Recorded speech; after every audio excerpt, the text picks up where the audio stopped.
చిలకలూరిపేట పట్టణం వెంకటేశ్వర స్వామి ఆర్యవైశ్య కళ్యాణ మండపంలో వెంచేసి ఉన్న గోదా పద్మావతి సమేత శ్రీ కళ్యాణ వెంకటేశ్వర స్వామి దేవస్థానంలో వైకుంఠ ఏకాదశి సందర్భంగా స్వామివారు ఉత్తర ద్వారంలో దర్శనమిచ్చారు. ఈ సందర్భంగా దేవాలయాన్ని సర్వంగా సుందరంగా అలంకరించారు. స్వామివారి మూలవిరాట్కు ప్రత్యేక పూలతో అలంకరించడం ఎంతగానో ఆకట్టుకున్నారు. తెల్లవారుజాము నుండి స్వామివారిని దర్శించడానికి భక్తులు పెద్ద ఎత్తున బారులు తీరారు. ఈ సందర్భంగా కళ్యాణ మండపం కమిటీ అధ్యక్షుడు డాక్టర్ అరవపల్లి సురేష్ మాట్లాడుతూ వైకుంఠ ఏకాదశి సందర్భాన్ని పురస్కరించుకుని భక్తుల సౌకర్యార్థం స్వామివారిని దర్శించుకోవడానికి ప్రత్యేక ఏర్పాట్లు అన్ని రకాల ఏర్పాట్లు చేసినట్లు తెలిపారు.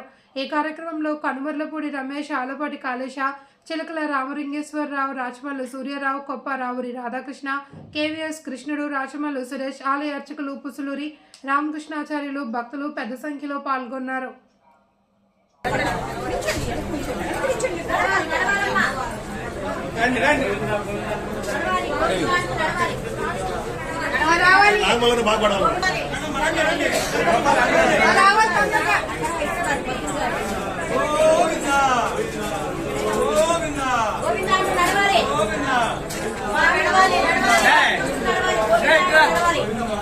అల్లన్నే పక్కయిరా అల్లన్నే పక్కయిరా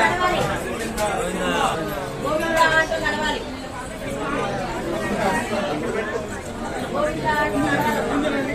పూజ సమస్య చేస్తున్నా గోవిందా అంటూ నడవాలి. గోవిందా గోవిందా నడవాలి.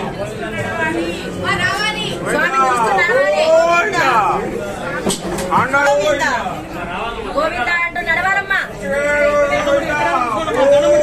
స్వామిని చూస్తూ నడవాలి. స్వామిని చూస్తూ నడవాలి. గోవిందా అంటూ నడవాలి. గోవిందా గోవిందా గోవిందా అంటూ నడవాలి.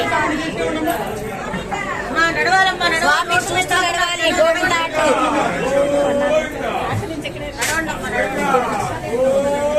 గోవిందా అంటూ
ఏమండి జరగాలి. ముందుకి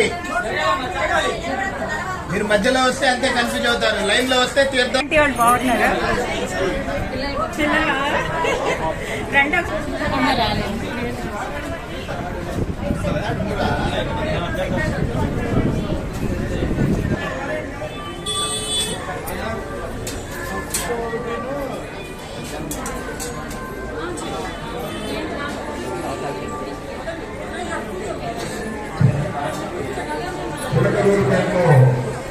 ఇంతవరకు ఎప్పుడు జరగాలండి. ఈ సంవత్సరం కొత్తగా నగరోత్సవంగా మానవులు ఉదయం సాయంత్రం 8 రోజులు ఈరోజు శ్రీ పద్మావతి గోదా సమేత శ్రీ కళ్యాణ వెంకటేశ్వర స్వామి దేవాలయంలో ఈ రోజున ఉత్తర దర్శనం జరుగుతున్నది.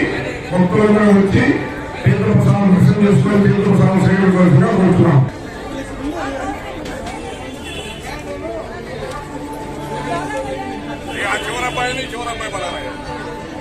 వెంకటేశాయ. ఈరోజు వైకుంఠ ఏకాదశి సందర్భంగా శ్రీ పద్మావతి గోదా సమేత శ్రీ కళ్యాణ వెంకటేశ్వర స్వామి వారి దేవస్థానంలో ఉత్తర ద్వార దర్శనం ఏర్పాటు చేయడమైనది. ఈ సందర్భంగా భక్తులందరూ కూడా విచ్చేసి స్వామివారిని దర్శించుకొని వాళ్ళ జన్మ ధన్యమైంది, తీర్థప్రసాదాలు స్వీకరించారు. ఈరోజు చాలా పెద్ద సంఖ్యలో భక్తులు వచ్చి స్వామివారి దర్శనం చేసుకున్నారు. అలానే జనవరి నెల 1వ తారీఖు స్వామివారికి ప్రత్యేక అలంకారం ఏర్పాటు చేయడమైనది. ఆ రోజు కూడా భక్తులందరూ విచ్చేసి స్వామివారిని దర్శించుకోవాల్సిందిగా కోరుతున్నాము. అట్లానే జనవరి 14 గోదాదేవి కళ్యాణము, అట్లానే జనవరి 23 నుంచి 29 వరకు మొట్టమొదటిసారిగా చిలకలూరుపేట పట్టణంలో శ్రీవారి బ్రహ్మోత్సవాలు ఏర్పాటు చేయడమైనది. ఈ సందర్భంగా కూడా ప్రతి ఒక్క భక్తుడు విచ్చేసి స్వామివారిని దర్శించుకొని స్వామివారి కృపకి పాత్రలు కావాల్సిందిగా కోరుతున్నాం.